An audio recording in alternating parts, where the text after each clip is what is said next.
Salutare! Ea este Lizzy. A venit la spa, la tuns și la băiță.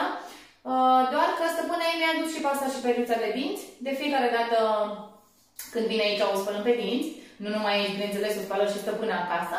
Și o să vă arăt cum facem treaba asta, da? Deci, ori pe partea aceasta, ori pe partea aceasta, punem pasta de dinți. Da? Și pe urmă, cât ne lasă și cât putem, îi spălăm dințișorii. Uite că ea e obișnuită și îi place. Da? Atât pe partea de sus, cât și pe partea de jos. Da, Lizzy. Ca și la om, da? Și bineînțeles că i-am aghițit pasta de dinți, că e specială pentru căței. Da.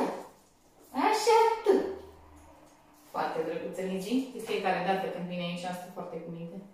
Și îi place manopera asta, da? Mergem până în spate pe măsăluțe, premola, tot. Bravo, fată!